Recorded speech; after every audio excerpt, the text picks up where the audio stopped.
The fog in Silicon Valley doesn't roll in like it does in the movies. It sits on you, heavy and damp, smelling of eucalyptus and burnt venture capital. It was 6:45 a.m.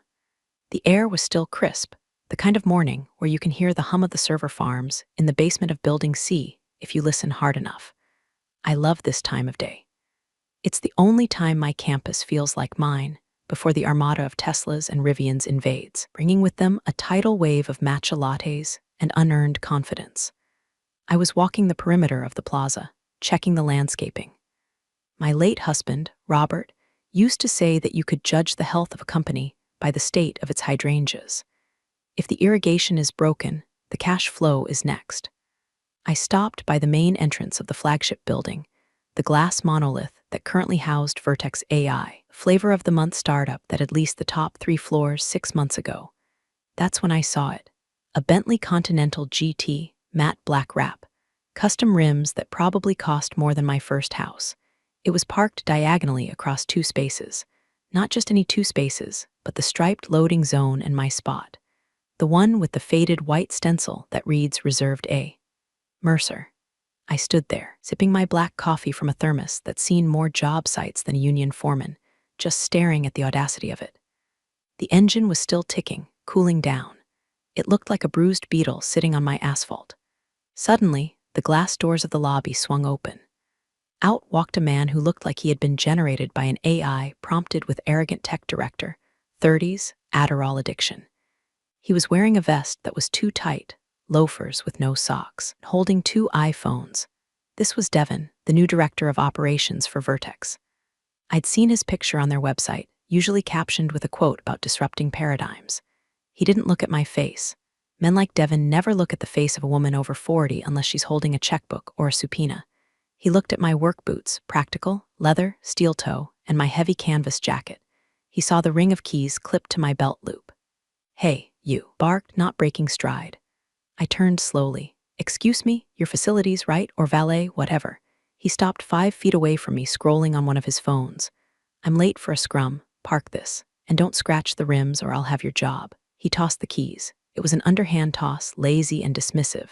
The heavy fob arched through the morning mist. Time seemed to dilate. In that second, I had a choice. I could catch them. I could explain who I was. I could explain that I own the asphalt he's standing on, the building behind him, and technically, the air he's currently polluting with his cologne. I didn't move my hands. I didn't flinch. I just watched the fob hit the pavement with a satisfying crack of plastic meeting concrete. It skittered across the ground and landed in a puddle of condensation dripping from the hydrangeas. Devin stopped scrolling. He looked at the keys, then at me, his face twisting into a mask of pure, adulterated shock. It was the face of a toddler who had just been told no for the first time in his life. "Are you deaf?" He screamed, his voice cracking. "Pick them up. That is a $200,000 machine." I took a slow sip of my coffee. "It's parked in a tow-away zone," I said, my voice calm, flat, the voice of a woman who has buried a husband and negotiated commercial leases in a Shark Tank. "And you dropped your keys. I tossed them to you. You're the help." He stepped closer, invading my personal space. He smelled of stale energy drinks and expensive moisturizer. "Do you know who I am? I'm the director of operations here. I could buy and sell you before lunch." I smiled. It wasn't a nice smile. It was the smile of a predator watching a gazelle limp. "I suggest you move the car, Devin. The tow trucks in the city are predatory. They don't care about your job title." "Screw you," he spat. He bent down, snatched his keys out of the puddle, and wiped them on his pants. "I'm leaving it there. Touch it and I sue. I'm going to call the management company and have you fired by noon." "What's your name? Karen? Brenda?" "Ava," I said softly. "Well, Ava, start updating your resume. You're done." He stormed back into the building, leaving the Bentley straddling the lines, a black monument to his ego. I stood there for a moment, listening to the automatic doors slide shut. Heart wasn't racing. My hands weren't shaking. In fact, a cold, crystalline clarity had settled over me. He thought I was the help. He thought I was a ghost in the machine of his success. By the way, if you want to see how a middle-aged widow dismantles a tech bro piece by piece, hit subscribe and maybe drop a like. It really motivates the team to keep digging up these stories, and trust me, the tea I'm about to spill is piping hot. But seriously, do it now, because once the legal subpoenas start flying in later chapters, you won't want to miss a notification. Okay, back to the carnage. I pulled out my phone. I didn't call the tow truck. Not yet. That would be too easy. That would be a skirmish, and I was planning a war. I opened the Notes app and started a new file. I titled it Project Bentley. I walked to the service entrance, swiped my master key card, the one that grants access to every door, every server room, every mechanical shaft in the complex, and made my way up to my office. It's on the 4th floor, tucked away behind the mechanical rooms. It's modest. No glass walls, no beanbags, just a solid oak desk, a view of the entire plaza, and a safe containing the original deeds to the land. From my window, I looked down at the Bentley. It was a stain on my property, but it was also a gift. Devin had just handed me the one thing I needed to clean house, a reason. He thought he was the king of the castle because he rented the throne room. He forgot about the landlord who owned the stone. I sat down, opened my laptop, and pulled up the lease agreement for Vertex AI. It was a thick document, negotiated 3 years ago by their former CFO, a man named Marcus who was decent, careful, and now, apparently, gone. I scanned the pages until I found what I was looking for. Section 14. See parking easements and asset conduct.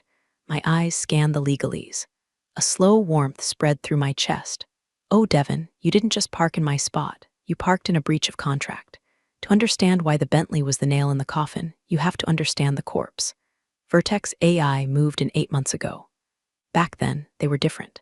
They were run by a CFO named Marcus and a CEO who was a brilliant, quiet engineer. I liked Marcus, understood that a commercial lease wasn't a suggestion, it was a Bible. We signed the paperwork over a bottle of Pinot in a conference room that smelled of lemon polish. He respected the building. He respected the history. But in Silicon Valley, companies age in dog years. 6 months ago, Vertex got a massive injection of Series B funding. $50 million. With that money came the bloat. Marcus was transitioned out for not being aggressive enough. The quiet engineer CEO was pushed to a figurehead role. And in walked the growth hackers. The Devons. The atmosphere of building a shifted overnight. The lobby, which I had designed with mid-century modern minimalism, teak wood, soft lighting, silence, was suddenly infested with neon signs that said things like hustle harder and move fast and break things. They literally broke things. They broke the automatic blinds. They broke the coffee machine in the lobby, scuffed the limestone floors with electric scooters they insisted on riding indoors. I tolerated it. I cashed the checks. The rent was exorbitant and they paid on time. But money doesn't buy manners, and it certainly doesn't buy class. Around 10 o'clock a.m., a few hours after the key toss incident, I went down to the shared cafe on the ground floor. This is a space I heavily subsidize to keep the tenants happy. High-end espresso, local pastries, the works. I was standing in line behind a cluster of Vertex employees. They all looked the same, Patagonia vests, all-birds shoes, and the frantic energy of people who are paid to panic. Devin was at the front of the line. I could hear him from 20 feet away. What do you mean you're out of oat milk? His voice wasn't just loud, it was performative. He wanted everyone to know he was inconvenienced. The barista, sweet girl named Sarah who is working her way through a master's in sociology, looked terrified. I'm sorry, sir. The delivery is late. We have almond, soy, macadamia, and regular. I don't do almond. Almond is bad for the bees, Sarah. Do you hate bees? Devin leaned over the counter, tapping his platinum credit card on the marble.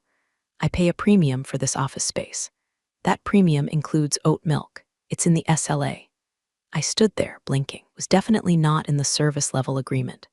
I wrote the SLA. It covers HVAC uptime, security patrols, and elevator maintenance. It does not cover the specific nut juice preferences of mid-level management. I can check the back again, Sarah stammered. Don't check, fix it. Send an intern to Whole Foods. I don't care. Just get me my coffee, or I'm going to have a chat with the building management about the vendor quality here. I stepped forward, adjusting my heavy jacket.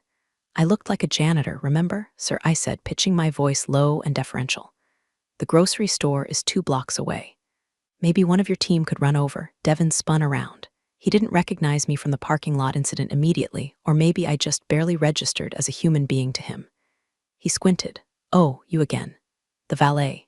Did you park my car? The car is where you left it, I said. He laughed, a sharp, arcing sound, useless. Everyone in this building who isn't writing code is useless. He turned back to Sarah. Cancel the order. I'm tweeting about this. This place is a dump. He stormed out, his entourage trailing behind him like pilot fish following a shark. a junior employee from Vertex, a young woman with tired eyes and a hoodie that looked 3 sizes too big, lingered at the counter. She looked at me, then at the door where Devin had vanished. "I'm so sorry," she whispered to Sarah, dropping a $5 bill in the tip jar. Then she looked at me. He's a lot. HR has a file on him the size of a dictionary, but he brings in the revenue, so..." She shrugged, looking defeated. "That guy is a walking lawsuit waiting to happen." "Is that so?" I asked, keeping my tone casual. "Shame. The building is usually so quiet." "Yeah, well," she sighed, grabbing her black coffee. "Enjoy the quiet while you can." He's trying to get the board to approve a campus takeover. He wants to turn the courtyard into a pickleball court. She walked away. I stood there, freezing. The courtyard, my courtyard. The one with the Japanese maples my husband planted with his own hands 20 years ago. The one designed for meditation and quiet reflection. Pickleball. The rage that flared in my stomach wasn't hot. It was cold, liquid nitrogen. I looked at Sarah. "I'll have a black coffee, Sarah. Don't worry about him."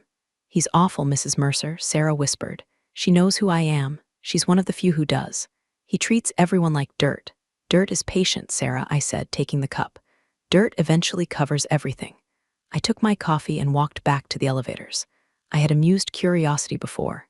Now I had a mission. Pickleball courts over my dead body. I needed to go back to the lease, needed to see exactly how much rope Marcus had left in that contract, and I was going to use every inch of it to hang Devin's career. 2 days later, the sound of jackhammers woke the campus up at 7 a.m. I wasn't in my office yet. I was inspecting the irrigation lines on the south lawn.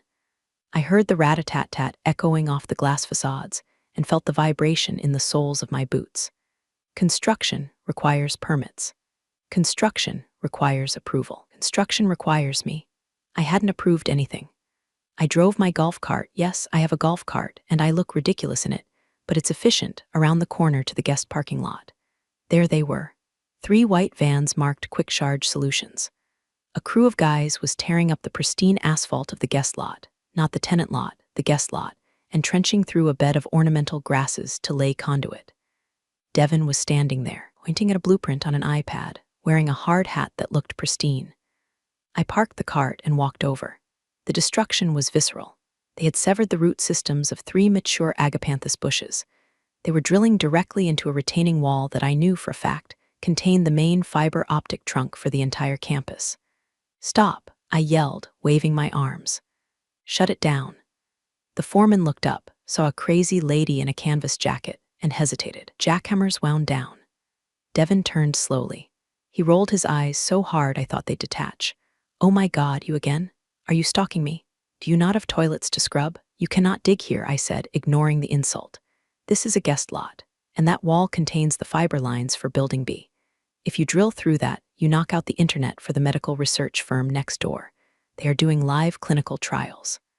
"Relax, Grandma," Devin sneered. "I'm installing private EV chargers. For the execs, we need dedicated superchargers. I don't care about the medical nerds. I care about charging my taken in 20 minutes. Did you get a permit?" I asked. "Did you get landlord approval?" "I am the landlord, basically," he scoffed. "Vertex pays 60% of the rent in this park. I own this place. Now get out of my way before I call security."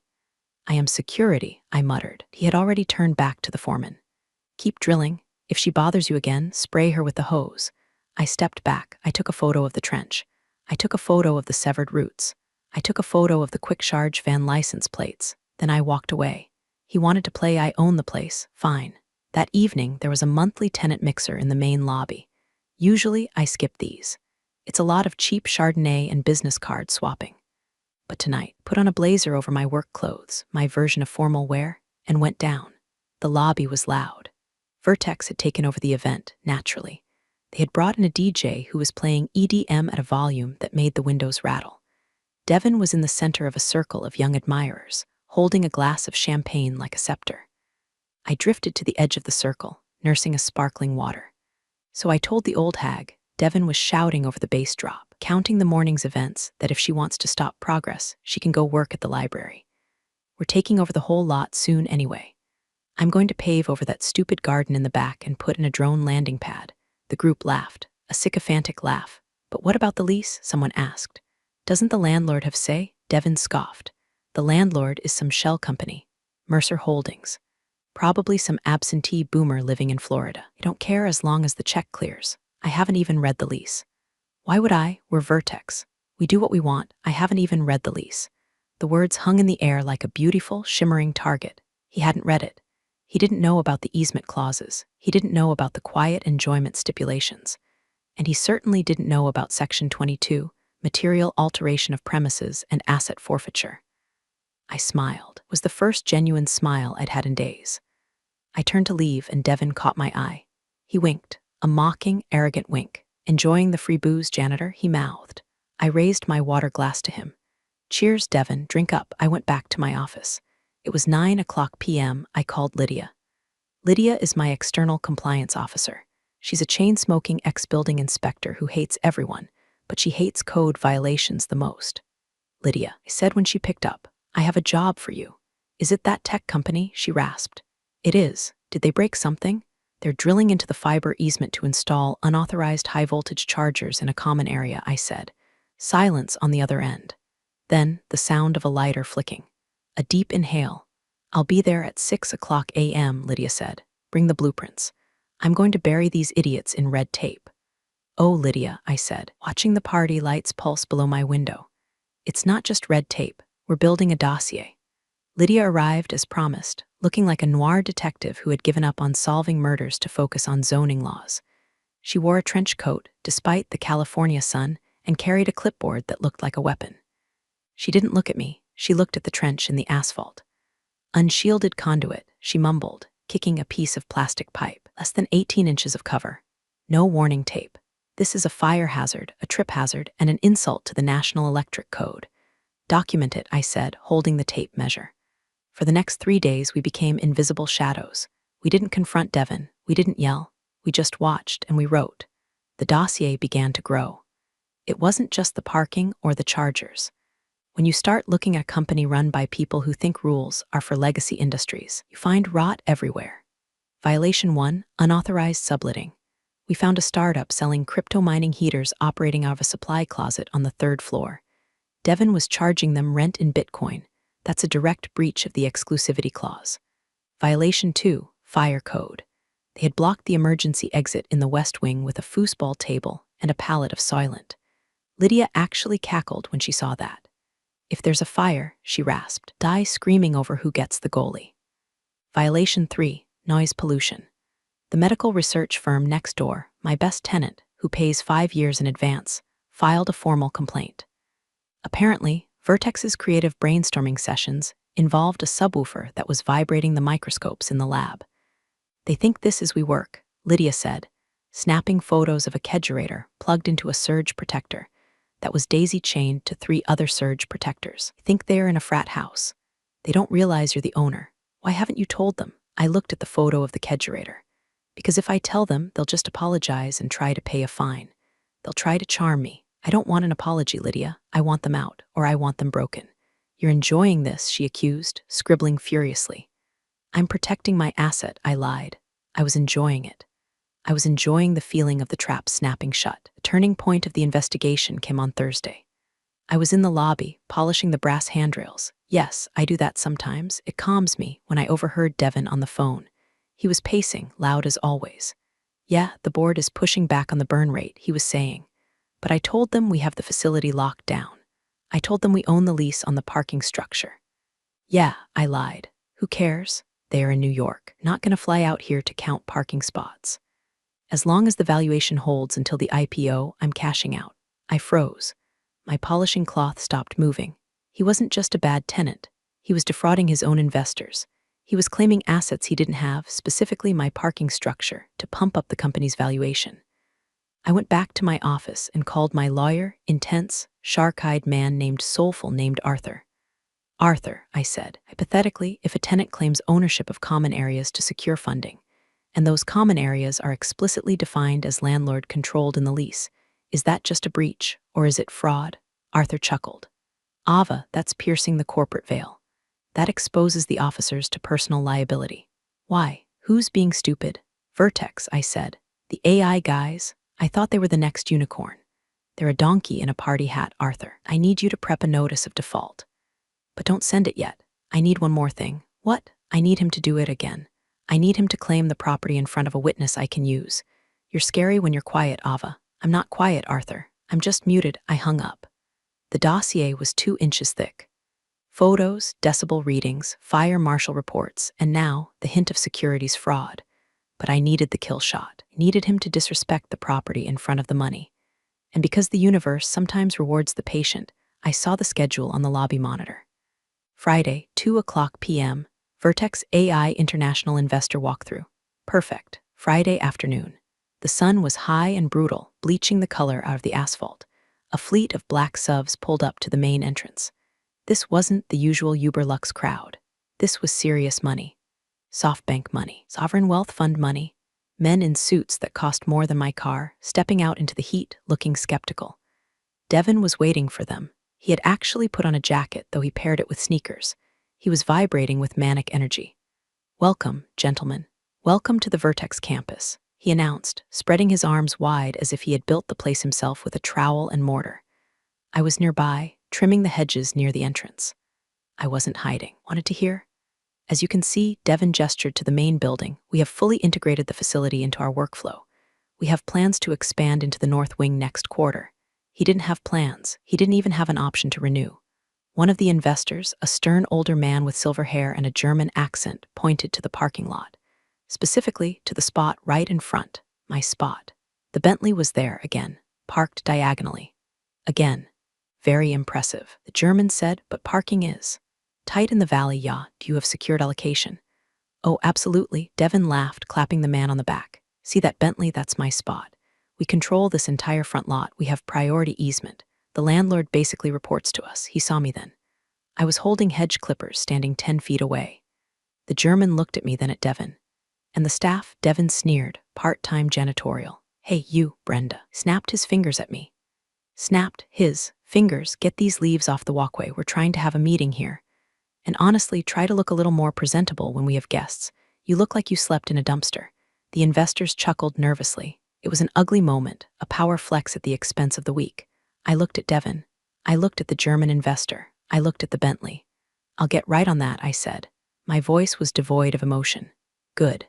Chop, chop," Devin said, turning his back on me to lead the group inside. "Now, if you'll follow me to the server room." They walked inside. The heavy glass doors clicked shut. I stood there for a long beat. The sun beat down on my neck. I felt the weight of the hedge clippers in my hand. Humiliation is a funny thing. If you let it sit, it rots you. But if you refine it, if you distill it, it becomes fuel.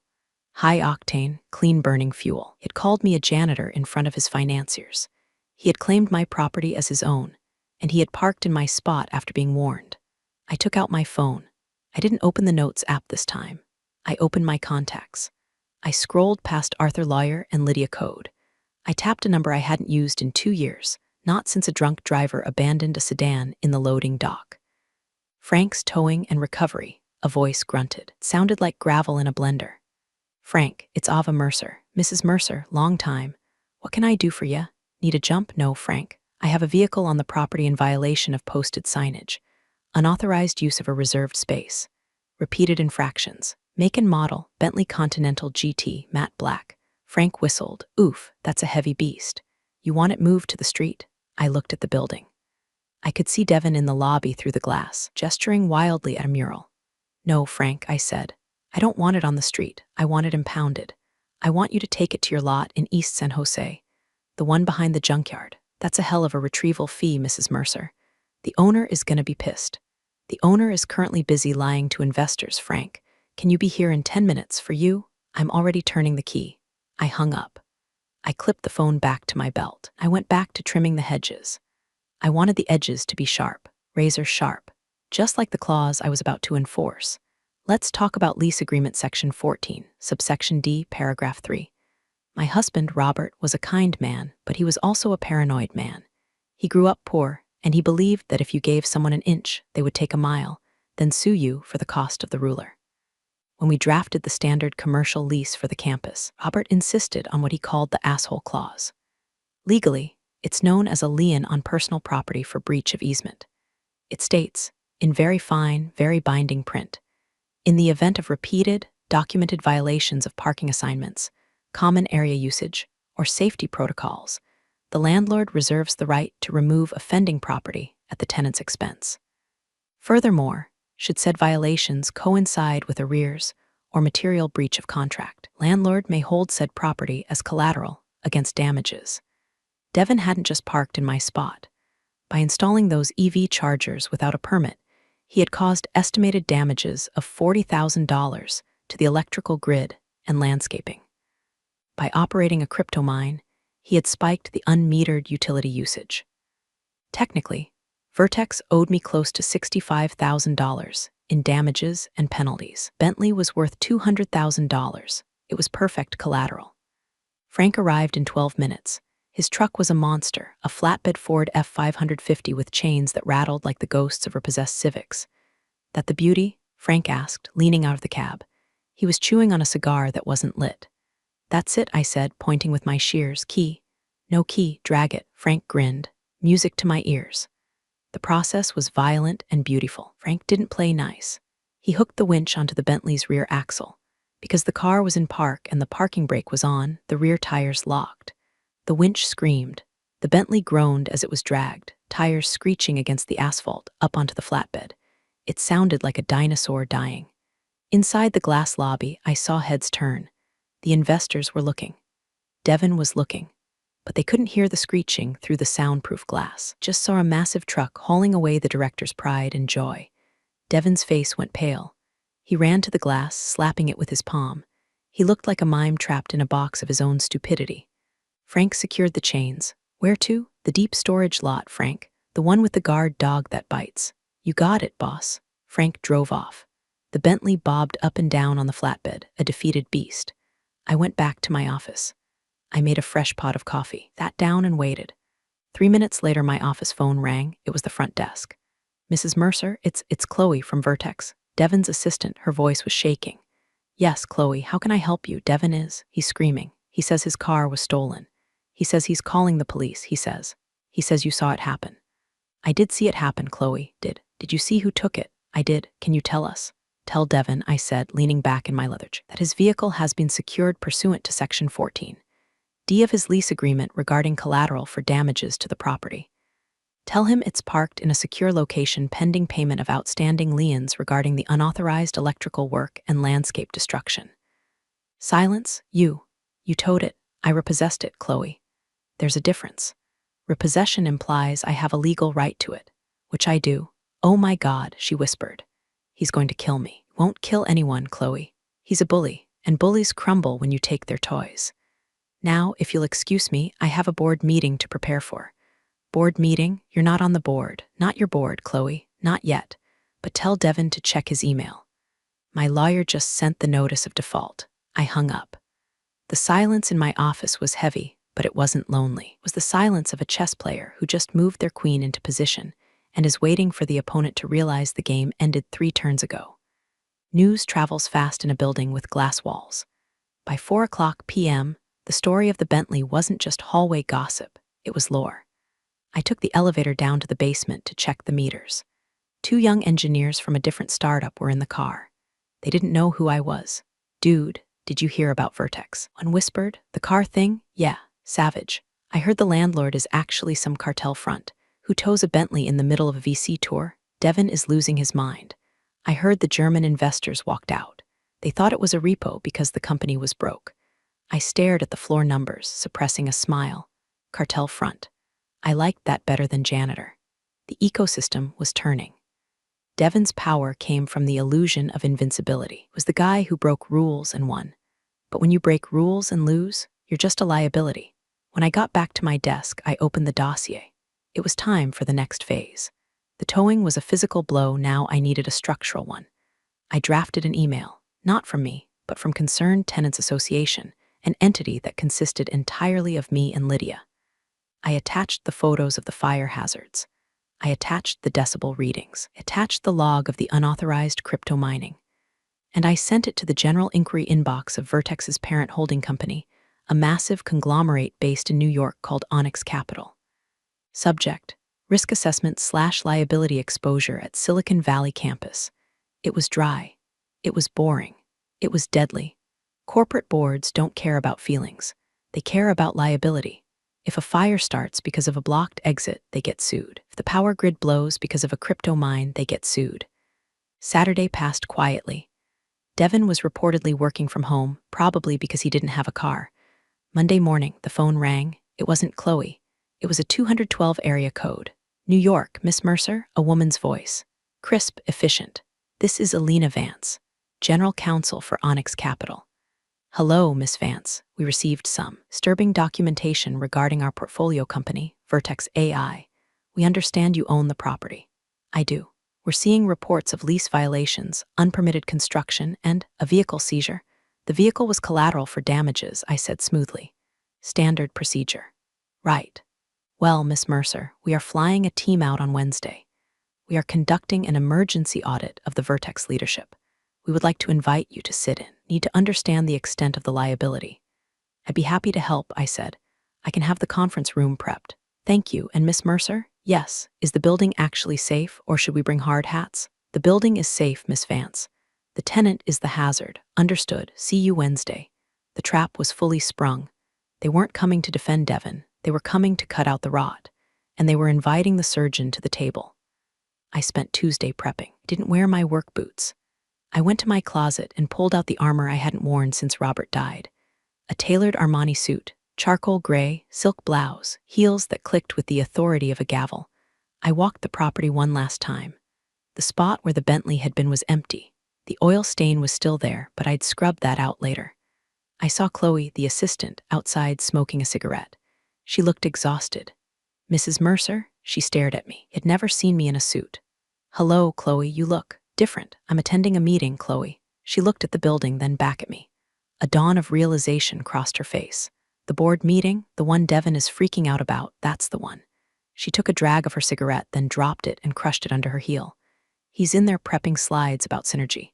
He thinks he can talk his way out of it. He can't, I said. Chloe looked at me, and for the first time, she smiled. Good luck, Mrs. Mercer. Give him hell. I don't intend to give him anything, Chloe. I intend to take it all back. The conference room on the top floor of the Vertex building has a view of the Santa Cruz Mountains. It's a beautiful room. I know because I chose the table. A 20-foot slab of reclaimed walnut. At 10:00 a.m., the room was full. 3 suits from Onyx Capital sat on one side. Alina Vance was there, looking like a shark in Prada. Devin sat at the head of the table, looking like a man who had slept in a dryer. He was sweating. His tie was loose. I walked in last. The silence was absolute. Devin looked up. Confusion washed over his face. He opened his mouth, likely to tell me to empty the trash or bring more water. Then he saw the suit. He saw the briefcase. He saw the way Alina Vance nodded to me with respect. What is she doing here? Devin asked, his voice thin. This is a closed board meeting. Security, sit down, Devin, Alina said, not looking up from her iPad. Miss Mercer is here at our request. She is the property owner and our largest secured creditor at the moment. Devin's jaw dropped. Creditor? She's the facilities manager. I own the building, Devin, I said, taking the seat directly opposite him, and the land, and the parking lot. I placed my folder on the table. Let's begin, Alina said. Devin tried. God, he tried. Launched into a slide deck about pivot points and disruptive scaling. He used words like ideation and paradigm. He waved his hands. He sweated. The board watched him with dead eyes. Devin, Alina interrupted him mid-sentence. Skip to the operations budget. We show a $60,000 variance in facilities costs and a legal notice regarding a lien. That, Devin pointed at me, that is harassment. This woman has a vendetta. She stole my car. She's trying to sabotage the company because I didn't tip her or something. It's insane. I'm filing a police report. Alina turned to me. Miss Mercer? I stood up. I didn't plug in a laptop. I didn't use slides. I opened my folder and slid a single photo across the walnut table. It was the photo from the first violation. The time-stamped image of the Bentley parked in the reserved spot, next to the quick charge van tearing up the guest lot. This, I said, is a photo taken 3 weeks ago. It shows unauthorized construction that violated the city's easement on fiber optic lines. That construction risked shutting down the medical trials next door. The fines for that alone are $10,000 a day. I slid another document. This is the police report for the noise violation. And another. This is the fire marshal's citation for the blocked exits. And finally, the lease. And this, I tapped the document, is the lease agreement. Section 14. Devin claims he owns the parking lot. He does not. He claims he has approval for expansion. He does not. In fact, due to the material breach of contract caused by the structural damage to the parking lot, the lease is currently voidable at my discretion. I looked at Devin. He was shrinking. He looked smaller than he had ever looked. I am not here for damages, I said to the board. I don't need your money. I have plenty. I am here because this man is a liability to my asset. He treats this campus like a fraternity. He abuses staff. He lies to investors, and he parks, I paused for effect, in the wrong spot. The car, Devin sputtered. You stole my car. I repossessed collateral, I corrected. As is my right under the contract you signed but didn't read. Alina Vance looked at the documents. She looked at Devin. Then she closed her iPad. Thank you, Miss Mercer, Alina said. That clarifies things. She turned to Devin. Devin, effective immediately, you are placed on administrative leave pending a formal termination review. Please hand over your badge and your company devices. You can't do this. Devin screamed, standing up. I built this. I am Vertex. You are a tenant, I said quietly. And you're being evicted.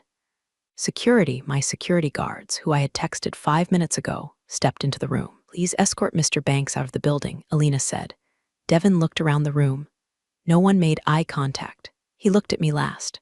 There was no arrogance left. Just fear. My car, he whispered. Where's my car? Talk to Frank, I said. The walk of shame is a long-standing corporate tradition, but I've never seen one quite like this.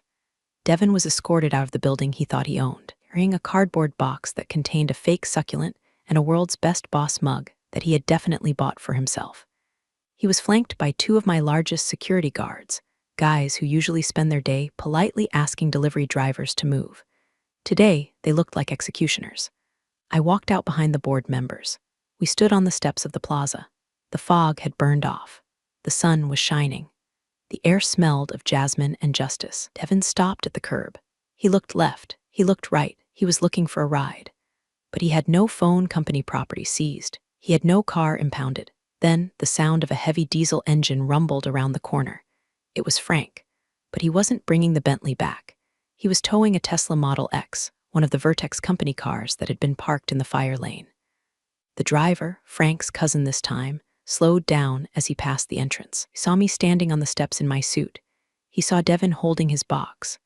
Boss, the driver yelled out the window, looking at me. We got the list. Which ones are we grabbing next? I pointed at the line of Vertex company cars parked illegally along the red curb. All of them, I said. Start with the ones blocking the hydrant. Devin let out a sound that was half sob, half scream. That's the sales fleet. Not anymore, I said. I walked down the steps, past the board members who were watching with a mix of horror and respect, and stopped in front of Devin. You know, I said, my voice low, just for him. If you had just picked up the keys, if you had just said sorry and moved the car, none of this would have happened. He looked at me with wet, red eyes. You're a monster. No, Devin, I said, checking my watch. I'm a landlord, and you're trespassing.